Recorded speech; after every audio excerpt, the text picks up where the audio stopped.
tanaman salak itu bisa dikembangbiakan dengan menggunakan tunas. Bunga jantan dan bunga betina itu bukan dalam satu pohon. Harus ada satu batang itu salak jantan. Tanaman salak jantan. Ya, tanaman salak itu adalah tanaman yang awet muda.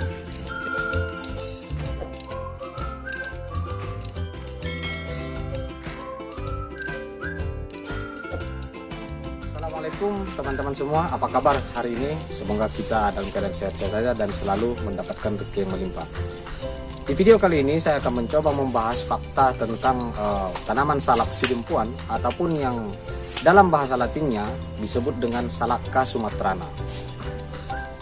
Fakta tentang salak ini bahkan jarang diketahui meskipun oleh orang sidempuan itu sendiri. Di video kali ini akan saya bahas tentang fakta-fakta tersebut, dan video ini bukan bermaksud untuk menggurui teman-teman semua ataupun merasa lebih tahu dari teman-teman, tetapi video ini saya buat hanya untuk sekedar berbagi dengan teman-teman yang ingin mengetahui tentang fakta-fakta tanaman salak sidempuan lebih jauh lagi. Oke, fakta yang pertama tentang tanaman salak ini teman-teman. Tanaman salak itu sebenarnya masih tergolong dalam jenis tanaman palma, masih satu keluarga dengan tanaman kelapa, pinang, sawit, dan juga tanaman palma yang lainnya. Hal ini bisa kita kenali dengan cara melihat dari bentuk daun dari tanaman salak itu sendiri. Di mana tanaman salak itu dia pola dari daunnya itu berbentuk seperti sisir. Artinya dalam satu pelepah daun salak ini dia tidak hanya ada satu daun, tetapi ada banyak daun dengan pola yang membentuk seperti sisir. Dan itu merupakan salah satu ciri dari tanaman palma, sama seperti tanaman kelapa dan juga sawit. Namun jika kita lihat dari ukuran tanaman salak itu sendiri, tanaman salak itu tergolong dalam jenis tanaman perdu. Tanaman perdu itu adalah jenis tanaman dengan ukuran ketinggian yang sedang. Jadi karena ini tanaman salak ketinggiannya sedang, ukuran sedang antara 2-3 meter. Jadi digolongkan menjadi tanaman jenis perdu. Kalau dia yang rendah itu kan digolongkan menjadi tanaman jenis semak. Jadi secara visual dari ukuran tanaman salak itu sendiri, tanaman salak itu tergolong dalam jenis tanaman perdu. Fakta yang kedua teman-teman tentang tanaman salak ini yaitu mengenai pembuahan buah salak. Banyak orang sebenarnya kurang mengetahui ataupun tidak mengetahui tentang pembuahan buah salak ini. Sebenarnya buah salak itu melakukan pembuahan bukan dengan pembuahan tunggal. Artinya antara bunga jantan dan bunga betina itu terpisah, bukan dalam satu pohon. Jadi pohon betina yang menghasilkan buah salak, yang pohon jantan tidak menghasilkan buah salak, tapi hanya menghasilkan serbuk sari. Nah, berikut ini saya tunjukkan ini adalah bunga salak betina. Yang ini bunga salak betina. Dan kita lihat di sini, ini dia sudah mulai tumbuh bakal buah salak itu sendiri, masih kecil. Nah, nanti dalam pembuahannya serangga-serangga kecil termasuk nyamuk itu akan menempel di bunga salak jantan, kemudian hinggap ke bunga salak betina. Itulah makanya seringkali kita dapati kalau di dalam di kebun salak itu sangat banyak nyamuk. Sebenarnya nyamuk dan serangga-serangga ini sangat membantu untuk proses pembuahan dari tanaman salak itu sendiri. Menurut pengalaman kami, dalam 10 sampai dengan 30 batang setidaknya itu harus ada satu batang itu salak jantan untuk proses pembuahan salak betina. Makanya kadang orang menanam salak di pekarangan rumahnya entah 10 pokok ataupun 5 atau 3 pokok. Sudah lama bahkan sampai 5 tahun 6 tahun ternyata dia tidak berbuah. Nah, menurut kami itu masalahnya adalah karena tidak adanya salak jantan, sehingga tidak ada yang memproduksi serbuk sari untuk melakukan pembuahan, sehingga tidak terjadi pembuahan. dan bunga dari salak betina itu sendiri menjadi busuk karena tidak dibuahi bunga jantan. Nah, nanti saya akan tunjukkan kepada teman-teman di sebelah sana ada saya tunjukkan bagaimana sebenarnya pohon salak jantan itu sendiri. Oke, ikuti terus ya teman-teman. Sebelum kita lanjut videonya, bagi teman-teman yang berkenan, silahkan like dan subscribe video di channel ini ya teman-teman, serta bunyikan tanda lonceng agar kamu mendapatkan notifikasi saat kami mengupload video-video terbaru lainnya. Serta share videonya agar orang lain juga tahu hal-hal baik yang kamu ketahui. Nah, ini dia teman-teman, tanaman salak jantan. Tanaman salak jantan itu adalah tanaman penghasil serbuk sari untuk membuahi bunga salak betina. Ini adalah bunga salak jantan. Bagi teman-teman yang belum pernah melihat salak jantan itu seperti apa, ya ini dia penampakannya. Dia seperti mirip-mirip hewan kaki seribu. Jadi nanti nyamuk-nyamuk ataupun serangga lain akan menempel di sini, menghasilkan serbuk sari seperti ini, yang warna agak kemerah-merahan ini. Nah, saya akan coba ambilkan.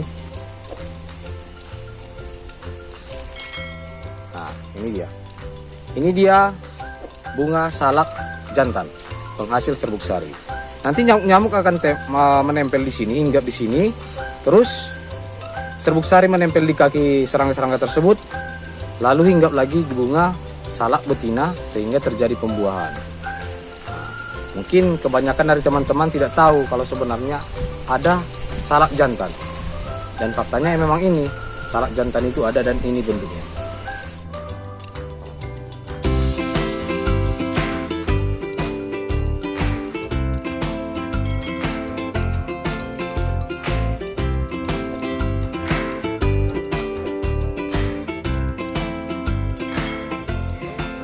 Fakta yang ketiga tentang tanaman salak yaitu perkembangbiakan tanaman salak.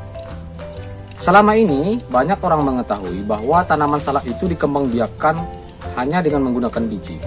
Ini adalah biji salak dari buah salak yang seperti ini. Ini biji salaknya. Jadi biji salak ini ditanam, taruh di tanah, ditutup, dan nanti akan tumbuh tunas dan dibesarkan. Namun yang jarang orang ketahui bahkan oleh orang Sidempuan itu sendiri ataupun petani salak di daerah sini jarang mengetahui bahwa sebenarnya tanaman salak itu bisa dikembangbiakan dengan menggunakan tunas.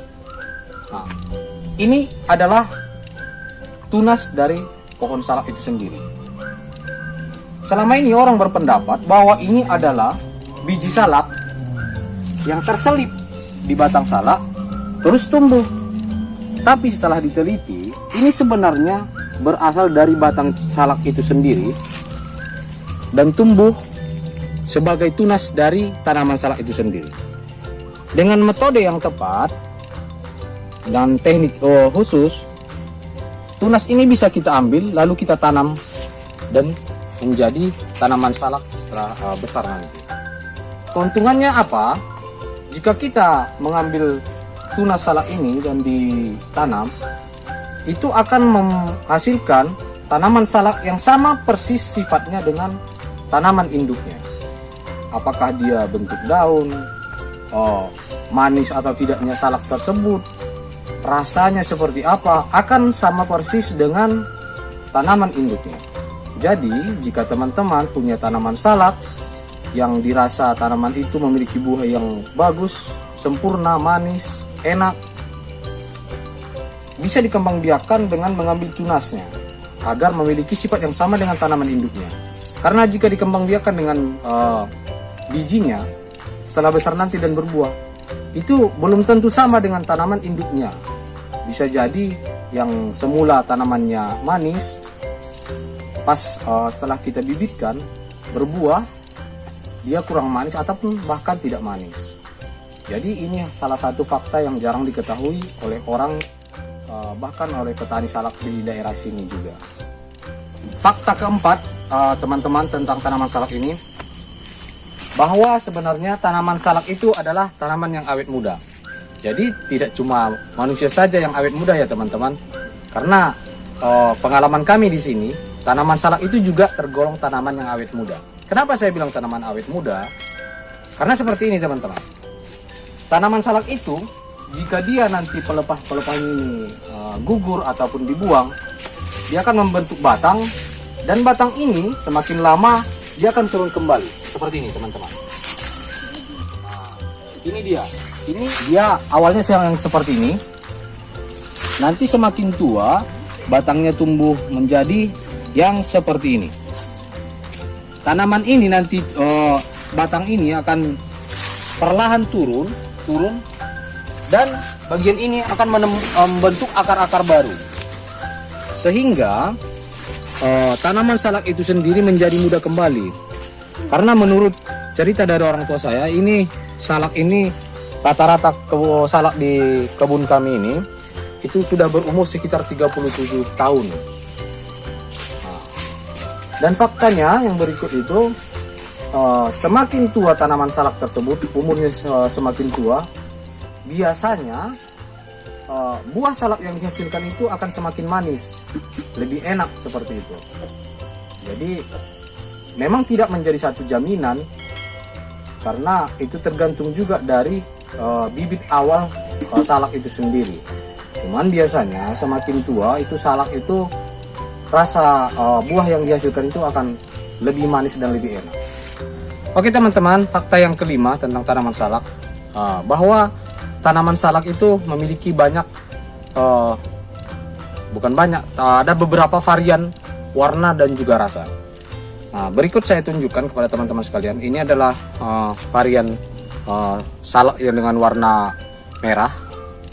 Bahkan ada yang jauh lebih merah, penuh semua warna merahnya. Nah, dan ini yang agak kekuningan, dan yang satu ini warna putih. Dan tadi saya udah coba yang warna merah ini, biasanya dia agak rasa-rasa seperti buah apel, dan yang agak kekuningan biasanya dia rasanya agak seperti buah stroberi, ada sedikit asamnya. Dan biasanya yang warna putih itu seperti rasa jambu madu, jambu air, jambu madu. Banyak orang berpendapat, bahkan sering orang mengatakan kalau salak yang berwarna merah itu udah manis. Sebenarnya tidak, itu hanya mitos. Karena salak yang berbuah merah, yang berwarna merah itu tidak menjadi jaminan salak itu manis.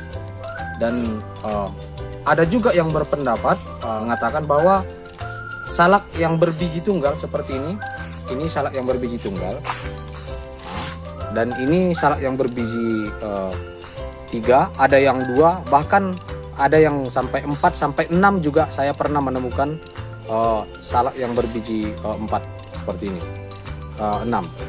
Jadi ada orang mengatakan salak yang berbiji 1 itu manis. Sebenarnya tidak.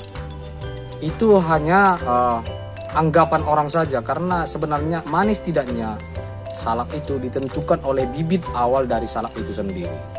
Nah, mungkin di video yang berikutnya nanti saya akan memberikan tips kepada teman-teman bagaimana cara memilih buah salak yang ada di pasaran, yang mana yang manis ataupun yang kurang manis. Nah, jadi itulah dia seputar tentang varian dari warna dan rasa dari buah salak itu sendiri teman-teman. Fakta yang keenam teman-teman, buah salak sebenarnya adalah tergolong dalam jenis buah sebagai penambah selera makan. Karena pengalaman kami, saya berbicara tentang pengalaman kami di sini, sekitar 10 menit atau sampai 20 menit sebelum kita makan nasi, kita makan buah salak itu akan jauh menambah selera makan kita sendiri. Tapi yang jelas, ini tidak cocok untuk orang yang diet teman-teman. Karena kalau Anda makan salak sebelum makan, sementara Anda menjalani program diet, bisa dipastikan program diet Anda akan gagal. Karena dengan makan salak ini sebelum makan, itu akan menambah selera makan. Jadi saya rasa ini cukup berguna untuk teman-teman yang mungkin dalam masa-masa sekarang selera ataupun nafsu makannya berkurang ataupun tidak selera makan, bisa dicoba sendiri. Sebelum makan kita makan buah salak antara 1-3 biji buah salak.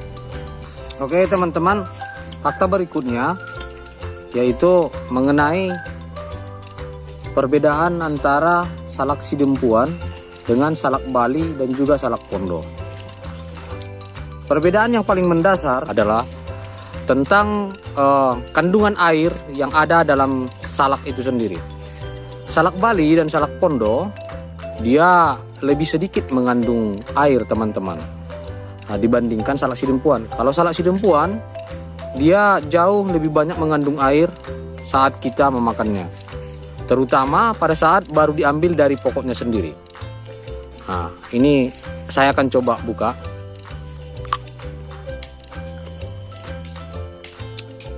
Nah, ini teman-teman, ini kelihatan sekali kadar air yang dikandung oleh buah salak Sidempuan sendiri sangat banyak.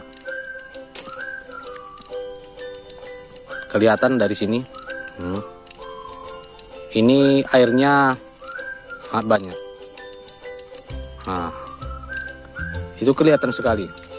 Itu yang membedakan, perbedaan yang paling mencolok.